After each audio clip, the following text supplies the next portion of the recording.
Olá, boa tarde, alunos do oitavo ano. Estamos com mais uma aula de ciência e a nossa aula de hoje nós vamos tratar sobre equilíbrio ambiental e as alterações climáticas. Recentemente, vocês devem ter visto nos noticiários, nos jornais, falando sobre as conferências do clima, sobre a COP21 e todos esses eventos que trataram sobre as questões ambientais. Então, vamos falar um pouquinho sobre o equilíbrio ambiental e essas alterações climáticas nessa aula de hoje. O que seria equilíbrio ambiental? Quando a gente fala de equilíbrio, a gente já pensa lá naquela balança onde eu tenho coisas que estão do mesmo tamanho, como vocês observam aqui, ó, na imagem. Então, eu tenho uma balança aqui que a gente consegue observar essas informações. Então, o equilíbrio ambiental ou equilíbrio ecológico é o estado de um ecossistema onde a fauna e a flora são mais ou menos constantes membros, são mais ou menos constantes, né? Então, isso mostra um equilíbrio entre a fauna e a flora e o ecossistema onde elas estão inseridos. Então, já no caso do desequilíbrio ambiental, é quando essas coisas elas não estão organizadas. Então, está tudo uma bagunça, como a gente observa aqui, ó, na imagem. O planeta lá pedindo socorro, com tanto desmatamento, com tanto lixo, com inundações, com fábricas. Todas essas inconsistências, né, nos mostram aí um total desequilíbrio ambiental. Então, o equilíbrio é quando está tudo organizado. Desequilíbrio, quando há alguma coisa fora do lugar. Quando se trata da questão ambiental, a gente vai tratar aí do meio ambiente, da fauna, da flora. E dentro desse ecossistema, a gente vai ver algumas mudanças que acontecem.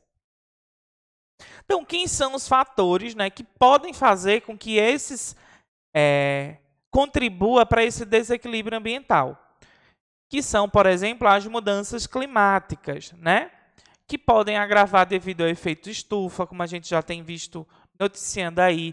Os dias têm sido mais quentes, as geleiras vêm derretendo, e muitas dessas ações elas são provocadas pelas nossas atitudes. Quando a gente joga lixo no lugar errado, quando a gente faz o uso inadequado da água, quando faz o descarte inadequado. Todas essas informações, né, todas essas nossas ações, elas contribuem para esses desastres ambientais e, consequentemente, aumenta a possibilidade de mudanças climáticas. Então, e o que são essas mudanças climáticas? Né, mudanças climáticas, como o próprio nome indica, refere-se à mudança em todo o planeta e apresentam efeitos que podem ser vistos em várias partes do mundo. Por exemplo, eu posso ter a geleira derretendo lá no Polo Norte. Só que eu sinto isso, por exemplo, quando eu vou à praia, que o mar está avançando, né, o nível do mar está aumentando. Então, eu consigo ver isso dessa maneira. Tá? Eu não preciso estar lá no Polo Norte para sentir esse efeito. Por exemplo, no sertão, onde tem a seca. Eu não preciso ir lá para saber da seca. A gente observa isso na nossa região. Quando a gente anda, vai para alguma comunidade rural e a gente observa que a vegetação está seca, que a terra está seca, que os rios estão secos. Esses efeitos a gente começa a sentir. Os dias estão mais quentes e a gente sente isso na pele quando a gente acorda já lá com aquele calor. Isso são efeitos, né, provocados aí pelas mudanças climáticas. Um exemplo disso é o aquecimento global. Né? O que é o aquecimento global? Nada mais é do que a temperatura da Terra tem aumentado. Consequentemente, tem intensificado-se o efeito estufa e a gente tem observado um aquecimento da crosta terrestre. Consequentemente, o que tem levado lá a reter uma quantidade maior de calor e fazendo com que, por exemplo, nas regiões mais frias, possam acontecer o derretimento das geleiras. E aí as consequências dessas mudanças, elas são muitas, né?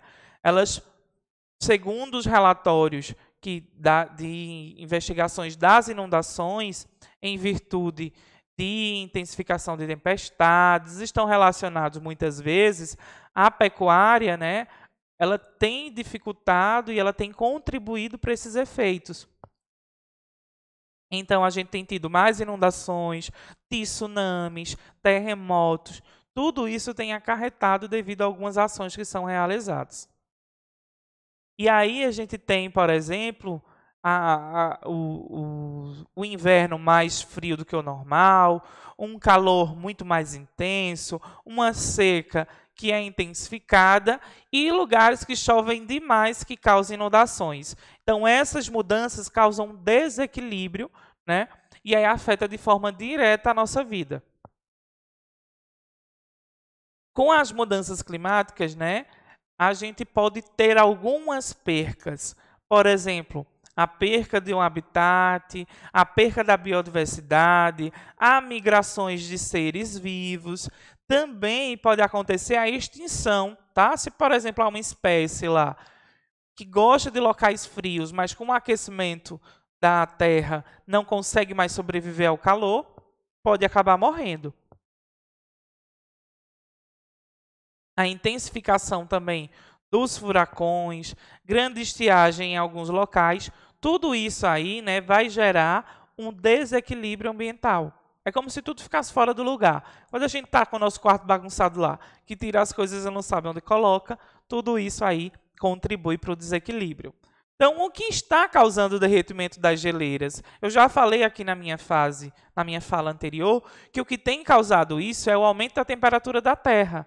Então, as geleiras têm derretido. Consequentemente, o nível do mar tem aumentado e algumas cidades que são nas regiões litorâneas podem ser totalmente inundadas se essa temperatura da Terra não for controlada. A perda da biodiversidade, né, se refere a quê? A redução ou o desaparecimento da diversidade biológica. Ou seja, alguns seres vivos podem sumir, né, se não controlarmos, né, essas mudanças climáticas e esse desequilíbrio ambiental. Então, pode impedir que novas espécies surjam e outras entrarem em extinção. As queimadas podem provocar essas mudanças climáticas. Na Amazônia, a gente tem visto isso recentemente sendo dito nos jornais e falando sobre o desmatamento e as queimadas que têm acontecido na floresta amazônica. A estiagem, então a seca, é provocada pelo quê? Pela falta de chuva. A insuficiência de chuva faz com que gere a seca. Consequentemente, sem água não há alimento. Sem alimento, por exemplo, eu não consigo manter uma plantação. Sem água eu não consigo manter uma plantação que gera alimento, que gera pasto para o gado, por exemplo, se alimentar. Então é um efeito cascata, né? Vai todo mundo aí entrando no mesmo pacote. E a nossa ação humana, ela tem contribuído para isso, né? Nós invadimos o espaço natural, nós causamos um desequilíbrio quando modificamos alguma das paisagens naturais e, consequentemente, pode intensificar, né, esses efeitos.